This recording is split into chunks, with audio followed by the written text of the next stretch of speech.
Hello there, ladies and gentlemen. I am SidAlpha, and this is regarding the James Romine lawsuit against unknown parties et al., more commonly known as the 11 named and 89 unnamed Steam users that James Romine has decided that he was going to sue for a combined total of $18 million. So I was actually going to be just doing a talk video tonight, and I wasn't even planning on discussing any of this stuff until I went and clicked on the page for Pacer and saw that a new document had been posted today, and I was like, oh, news. I like news. So what we have here is, I'm going to be putting up, at least on the screen over here, I believe. My cardinal directions are mixed up, guys, because it's midnight and I've been working 14-hour days. I apologize. So what we have is a court document in the United States District Court for the District of Arizona. James Oliver Romine Jr., plaintiff versus unknown party et al., defendants. The court has considered plaintiff's motion for extension of time or dismissal without prejudice. The court will grant the request to dismiss this case without prejudice pursuant to Rule 41, blah, blah, blah.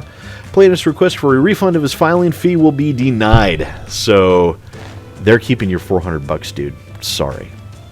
It is ordered granting in part plaintiff's motion for extension of time or dismissal without prejudice, Doc 7, as set forth above. Further order dismissing plaintiff's complaint without prejudice. Further ordered again, vacating the order to show cause hearing set for October 17th, 2016. So the reason why he had this hearing that they had scheduled for him to appear on the 17th because he was missing a document, which was a real simple thing to file and fill out. So he doesn't have to do that anymore. It's further ordered the plaintiff's motion for leave to file a court order for early discovery subpoena Deuces Tecum on Steam Valve Corporation in regards to anonymous defendants is deemed moot, which means there is no subpoena that Valve has to battle against or dispute or argue or do anything of that nature whatsoever. Fucking ever. It is further ordered the clerk of court shall terminate the case dated this 30th day of September 2016. So, what does this mean? Obviously, it means the case is dismissed. But there's more to it than that, guys. There always fucking is. Okay, so basically, to boil all this legalese shit down into something that's easily palatable, James Romine's $400 filing fee, the court's keeping, which is not surprising because he involved not one but two different judges in this fucking case, and the government never gives money back. They're worse than... I'm not even going to finish that sentence because I'll end up pissing someone off. And in addition to that, yes, the case is dismissed, but it's dismissed without prejudice, which means that at a later time, James Romine can file this lawsuit again without prejudice, without having anything count against him. But I do believe in the state of Arizona, from what I heard, don't quote me on it, especially I'm not a fucking lawyer, so I don't know 100%, but I've been told that he has 1 year to do so. 1 calendar year, which would be from today's date, September 30th. So we'll see what happens there, because this will allow, unfortunately, this will allow James Romine to be able to concentrate on the court case against Jim Sterling, and it will allow him to plot and seethe in the background. And unfortunately, this is one of those things where I actually don't like that this case has been dismissed. And I'll tell you guys why. Because people like James Romine, like so many others, they are very much, and I've equated this very strongly to dealing with SJWs, in the simple fact that they cannot be argued with rationally, and they cannot be argued with using logic and intellect, because they refuse to see logic or intellect. So much the same is with James Romine. He's very much a person who cannot understand or conceive anything outside of the narrative that he's constructed in his own imagination. And he will continue to do his best to keep himself and his brother and his company inside of a little bubble, safe space protection. Now, the Milo Yiannopoulos, who I'm actually somewhat of a fan of, has said it very well that the best way to fight injustice and dishonesties in the light of day. Bring it out into the light and it will shrivel. And that is very much what I was expecting to have happen with this court case, with this lawsuit, is to have the truth outed finally, once and for all, for the eyes, for the world to see. Because shining a light on the darkness that is the horrible, horrible business practices of digital homicide is the best way to be able to combat games developers like these, and to serve fair warning for other developers who would wish to pursue the same practices of silencing criticism and attempting to use the legal system as a hammer to do so. Now, this was and still has the potential down the line, because I'm sure that at some point James Romine will probably refile. But this is the reason why I've reported on cases like this, the Jim Sterling lawsuit, and of course this lawsuit, is very much because this is one of those things that is exceptionally dangerous for everyone, for the gaming community, for you, the users, and for other games developers. Is because when someone like James Romine is allowed to silence criticism in such a way, it sets a very, very dangerous, horrible precedent that others can and will mimic.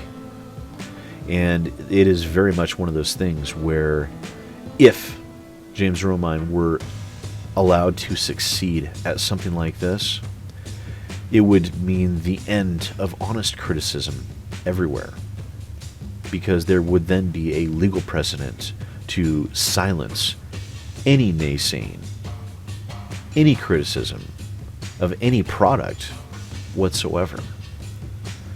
Games journalism itself would become nothing more than cheerleading and nothing else, despite how good or how poor the product might be. And that is something that is completely anathema to a lot of critics' channels. I mean, you go and look at a gaming critic and others that are, consider themselves pundits and things like that, because I know people like Total Biscuit, he doesn't consider himself a critic. He considers himself to be a pundit, a gaming pundit.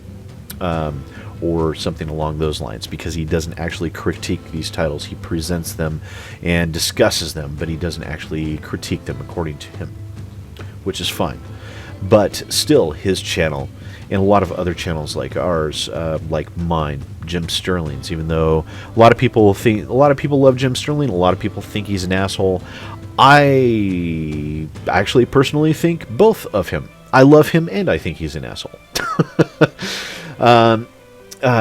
Jesse Cox and Dodger Lee and a lot of Angry Joe and Angry Video Game Nerd, Nostalgia Critic, so many other critics out there started their channels with a basic premise in mind, to inform and educate, and at the same time sometimes entertain a little bit. I know reviewers like Nostalgia Critic and Angry Joe and a few others rely very heavily on humor on their channels, and that works fantastic for them. Hell, if I could get up and move around and I was able to buy fancy costumes, fucking I'd do it too.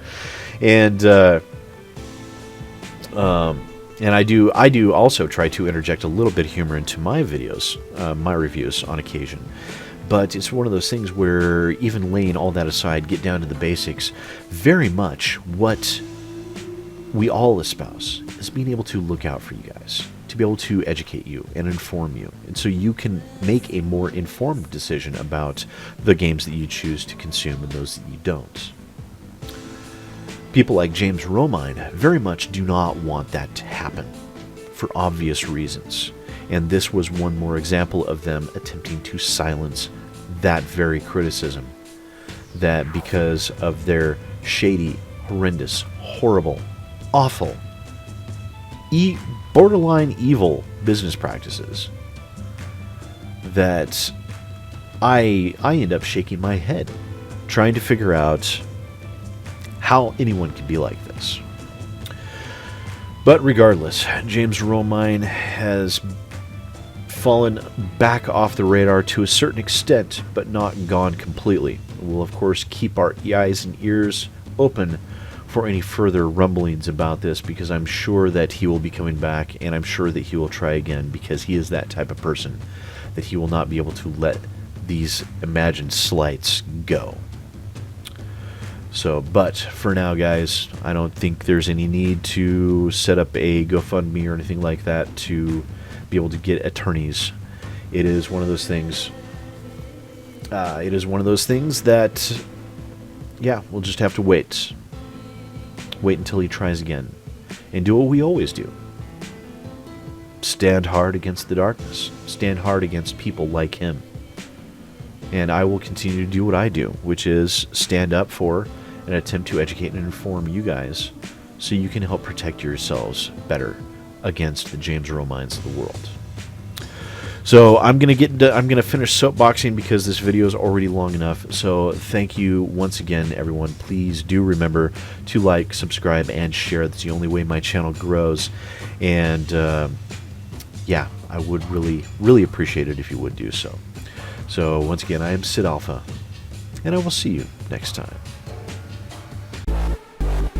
Hi there, boys and girls. Thanks for checking my video out. If you liked what you saw, don't forget to hit that like button and maybe even that subscribe button. Trust me, it works really good. Don't forget to share with your friends, and if you're interested in following me on Twitter and Facebook, the links for that are in the description down below. I also have a Patreon if you're interested in helping to support the growth of my channel, and the link for that is down below as well. And once again, thanks for watching and supporting my channel, guys. I really appreciate it.